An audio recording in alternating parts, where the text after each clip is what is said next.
एक नहीं, दो नहीं, बल्कि पूरे 19 महिलाओं के साथ दुष्कर्म और फिर उनका कत्ल पूरे देश को झकझोर के रख दिया था। इस घटना ने, इसमें कुछ नाबालिग बच्चियां भी शामिल थीं।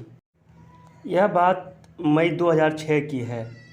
एक लड़की जिसका नाम पायल था, उसे नोएडा के निठारी गांव के कोठी नंबर D5 में बुलाया जाता है। दरअसल इस लड़की को नौकरी देने के नाम पर बुलाया जाता है। बुलाने वाले का नाम सुरेंद्र कोहली था। सुरेंद्र कोहली इस कोठी का नौकर था।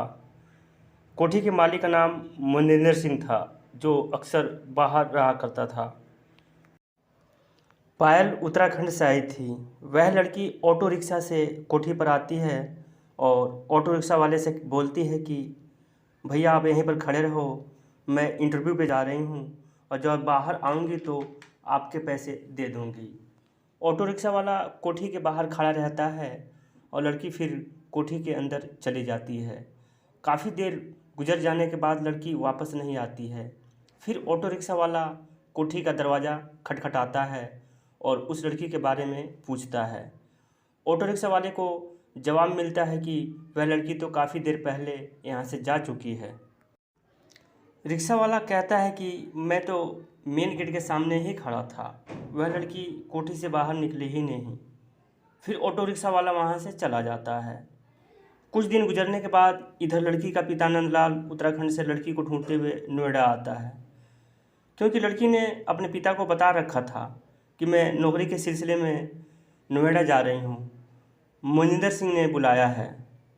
पायल का पिता कोठी पर आकर पूछता है, लेकिन पायल का कुछ पता नहीं चलता है। फिर वो परेशान होकर थाने में रिपोर्ट दर्ज करवाता है। नंदलाल को एक दिन वही ऑटो रिक्शा वाला मिलता है और बताता है कि आपके बेटी को मैंने ही उस कोठी पर छोड़ा था, लेकिन वो कोठी से बाहर नहीं आई। इधर दूसरी तरफ उस गांव से और भी बच्चे लगातार लापता हो रहे थे। चूँकि थाने में नंदलाल ने पहले से ही रिपोर्ट दर्ज करवा रखा था और गांव वाले भी पुलिस पर काफ़ी दबाव बना रहे थे।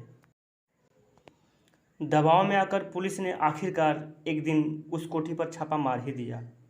काफ़ी पूछताछ के बाद बात सामने आई और सुरेंद्र कोहली ने सारे राज उगल दिए।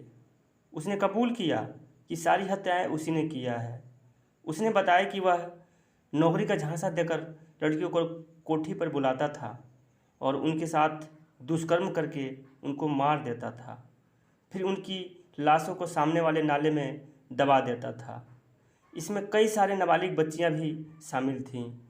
इनको भी किसी दूसरे झांसे से बुलाता था और उनके साथ भी वही करता था। जब नाले की खुदाई होने लगी तो उसमें से काफ़ी सारे नर कंकाल मिलने लगे। इतने सारे नर कंकाल देखकर लोगों के होश उड़ गए। इस कांड को निठारी कांड के नाम से जाना जाता है। कोठी के मालिक मोनिंदर और इसके नौकर सुरेंद्र कोहली दोनों को हिरासत में लिया गया और इन पर मुकदमा चलाया गया। मोनिंदर सिंह का कहना था कि मैं तो काम के सिलसिले में अक्सर बाहर रहा करता था, मुझे तो कुछ पता ही नहीं। वहीं पर कानून का कहना था कि कोठी के मालिक आप हैं, इसलिए आपको भी सज़ा होगी। तमाम सबूतों और गवाहों के बयानात पर सुरेंद्र कोहली को फांसी की सज़ा सुनाई गई। वहीं पर मोनिंदर सिंह को 7 साल की सज़ा सुनाई गई। जब सुरेंद्र कोहली को फांसी की सज़ा हुई थी तो देश की जनता बहुत खुश थी। लोगों के खुशी का ठिकाना नहीं था। लोगों का कहना था कि इस घटना में मोनिंदर सिंह का भी हाथ था, लेकिन मोनिंदर सिंह सुरेंद्र कोहली को लालच दिया कि तुम सारा इल्ज़ाम अपने ऊपर ले लो और तुम्हारे परिवार की जिम्मेदारी ज़िंदगी भर मैं उठाऊंगा। और इसी झांसे में आकर उसने सारा इल्ज़ाम अपने ऊपर ले लिया। क्योंकि कोर्ट में भी मोनिंदर सिंह के खिलाफ कोई ठोस सबूत नहीं मिला, इसलिए इनको सिर्फ 7 साल की सज़ा सुनाई गई। इस कहानी में जो सबसे बड़ा रोल था वो पायल का था। उसके लापता होने के बाद ही ये सारा भेद खुला था, नहीं तो ना जाने ये दरिंदा पता नहीं और कितने मासूमों की जान ले लेता। समाज में ऐसे खतरनाक भेड़िए भी होते हैं। मेरे हिसाब से जो इसको फांसी की सज़ा हुई थी वो कम था।